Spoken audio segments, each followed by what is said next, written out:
Hey guys, Luton here, and today talking about Star Citizen yet again. The last sort of 48, kind of 3 days really, have been pretty interesting, mainly because of the Star Citizen article put out by the Escapist. And in this article, as from my video yesterday, we were talking about the way in which that article was put together, its legitimacy, and really today I just want to kind of bring you guys up to date with where things are with it, and then probably leave it at this point until we see any kind of real changes further along the line, I think. So essentially what's happened is the Escapist put out this article. They had anonymous sources in which they spoke to who were apparently previous employees of CIG. And this article essentially questioned the development of the game, it questioned the way in which finances are being run, and it accused several members of CIG of, you know, essentially illegal practices in many ways. And it also just generally wrote up the attitude and sort of atmosphere of the company as being particularly unpleasant. CIG responded to this by saying that they refuted pretty much all of these claims, and they asked the Escapist to, you know, why it was that they had, you know, pushed this article through so quickly, and they completely refute many of the sort of defamation claims that were put forward there as well. The interesting thing about this is that they have essentially now given the Escapist 24 hours to retract that article, and also to make apologies publicly to the parties, and again sort of remove those claims that they were making there. Once an article has been posted out there, it's online. Even if you take it down, it's already been put out there.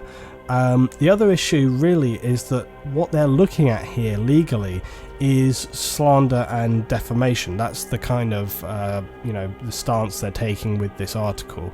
The article was based on, you know, if we're looking at this and taking it as these people are who they say they are, these people were previous employees of CIG and they wanted to remain anonymous. The Escapist have taken the words from them and put them into an article. And even though within the article they say things like allegedly, claimed to have said, and so on and so on, it's very much presented as these previous employees' account of the situation.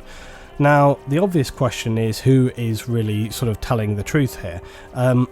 Interestingly, CIG, in their statement that they put out earlier today, they actually highlighted the fact that they approached several other major media sort of gaming news sources, I guess, I don't know when, and they also don't really name these sources, but they claim to have spoken to these other media outlets, and they claim that these media outlets had been offered a similar opportunity to put this article forward by these anonymous sources. So there's now a question mark over who these anonymous sources are. The whole crux of the Escapists' sort of response and analysis is that they sort of believed the story being told to them by the fact that they had 2 or 3 or 4 people all sort of corroborating a similar version of events. That they said, okay, although these were anonymous sources, we checked them carefully because this person said a similar thing to this person, and therefore it builds a picture. And so essentially that was what they were kind of basing the sort of corroboration from their part on that. The issue with that is that CIG have sort of put forward the concept that these people, if they were all fired from the same place and perhaps at the same time, then it seems very likely that those people would maybe discuss this afterwards. I mean, that seems a fairly typical thing to happen, doesn't it? That if, say, 3 or 4 employees get fired from a building, those 3 or 4 employees are going to maybe go out to say, like, hey guys, you know, let's go to a bar tonight and just talk about it or whatever. Now, if those employees that were fired came from different parts of the company in different places or whatever, then that's not going to happen, and therefore maybe their case of accounts would be a lot more sort of substantiated. But if those 4 or 5 people all came from a very similar place, like basically if they all came from the US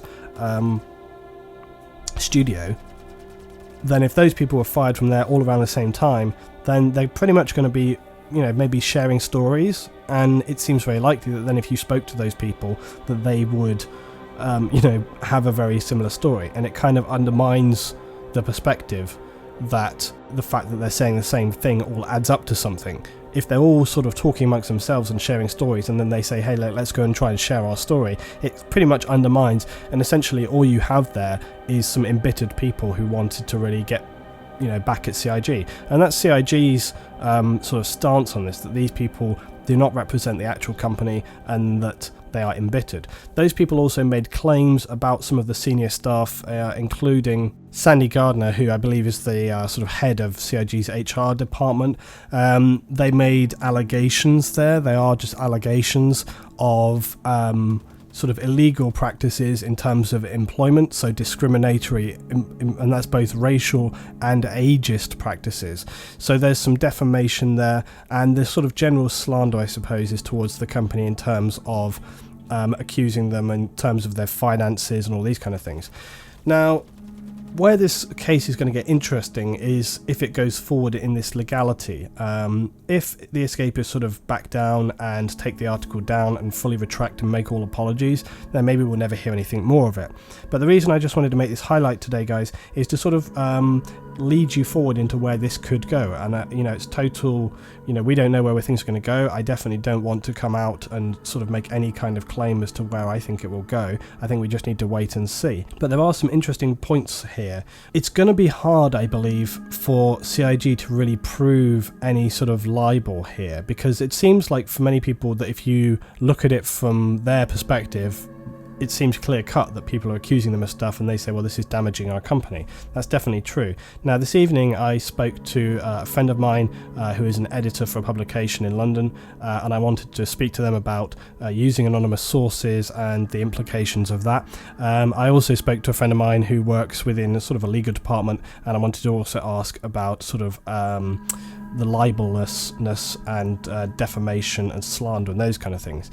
Now, libel and slander, I believe they're kind of different between the US and the UK, but essentially either way, slander and libel, it seems a very tricky thing to actually prove, because you have to essentially prove, I believe, that that person or that company have been damaged, and then you have to show how that has happened. And so from what I understood, it's actually generally quite difficult to prove that. I've got no specific examples, but from just generally talking about this, I think there have been cases where celebrities, for example, have been called out in a national paper or something along these lines, and it seems very cut and dry. It seems a very clear-cut case. But when they actually get to court, actually proving how that has impacted onto that person is quite a difficult thing to do. The defamation, though, that's slightly different. The fact when they're talking about Sandy Gardner, and that's a very specific claim that they made. I think that'll be interesting to see how that also is resolved. From just personally, I think they would have a stronger situation there because they've got a clear accusation directed at a specific person, and that obviously would have clear implications about that person in the future. I think that's something that they would have to establish. But another point of view is that would one side or the other even want to allow it to get to court? Once you get to court, you then start having to get into a situation of proving things, which means you then have to pull information out, make it available, and both sides of this whole thing may not want to do that. So it's going to be interesting to see where this one goes. It's a really unusual sort of situation actually to kind of have this legal thing happening, because within gaming it's pretty unprecedented that these sort of things resolve in this way. It does raise this interesting point though, which is that in the world we live in, I think especially online, people often feel like they can say anything about anyone and there's no comeback, especially online, and especially with the general anonymity that being online provides people, except when you are in a media position, because when you're in a media position you obviously have to have disclosure of yourself, who you are, who you're writing for, and so on. And then when you put something out there which arguably slanders or damages a company, then you're putting yourself in a position where that company is probably going to want to defend themselves and do so by whatever means they consider appropriate. And that's kind of the situation we've ended up with here. So it's kind of curious, because I think there's almost like a bit of a bubble people can often feel, where when they're online they feel like, yeah, I can say anything about anybody. But it's really not the case. I mean, if you're saying something about another person and that person feels that it damages their reputation or their potential prospects or their earnings or their company or their business or anything, that person has a right to respond to that. And if they can prove that this was a completely false and untrue allegation, and then they can show how that has impacted onto them, then you're really opening yourself up to a lot of problems. And again, from speaking to people that I knew this evening, because I wanted to gather some perspective beyond my own sort of thinking about this, that is essentially what was confirmed for me, that a lot of publications actually won't, and that can be newspapers, magazines, anything really, and online as well as in print. A lot of publications will not use, on principle, anonymous sources for this exact reason, because obviously if you have a named source, then people can go and look at that person and they can assess the information there, and they can generally establish context, whether that person had an axe to grind against whatever company or whatever. They can just generally find out the background and how reliable that source is. But as soon as you go into an anonymous source situation, it is essentially down to the editorial company to back that up and say, we believe this source is, and it's up to them whether they want to refute claims and stand by those anonymous sources. So by choosing to go down a route of using anonymous sources, you're really, and then making an article which makes so many claims, that really puts you in a fairly open and difficult, it's a bit of a sticky situation. So I'm curious to see how this resolves. I think actually, until we hear a lot more, yesterday I said that, I still don't like the article. I don't like the way it was worded. I don't like the fact that it makes so many claims which are based on these individual anonymous sources' opinions rather than actually stating anything. We didn't have any physical evidence whatsoever. And also, last thing to say, according to CIG, the other media news sources, which of course we don't know whether this is true or not, but from what they said there, these other news media outlets rejected this story, didn't want to publish it because they said it was using anonymous sources, and because there was no physical evidence of what was being said whatsoever. It was completely based on these people and what they were saying, and therefore they felt it was something that they did not want to run. And then it seems like those people have gone around until they found someone who was actually happy to publish it. But again, that's just from CIG and their statement there. I couldn't tell you one way or the other whether that's actually true or not. So it's going to be curious to see how this one turns out, and it's been a pretty unusual video for me to have to make and talk about, but when something substantial actually happens, I think I'll maybe update with it. But for now, I think I want to leave this one and move on to just getting back to talking about the game and other things. But this was definitely just an unusual sort of interval, and I think the outcome of this whole process is actually going to have quite a wider reaching impact, because whichever way it turns out is going to have an emphasis on future articles that can be written across gaming journalism in general. It's going to be interesting to see whether other companies then start taking issue with very, very critical statements and things. So I think this whole situation goes beyond Star Citizen really, and it has wider reaching implications, which is why I'm so interested in it. And I'm also just interested to see which side kind of stands up, which side doesn't move and budge, and where the whole process ends.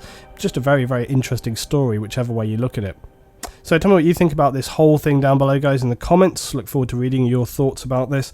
And yeah, hopefully I'll have some slightly more lightweight material about Star Citizen coming very soon. Thanks for watching, guys. I'll see you next time.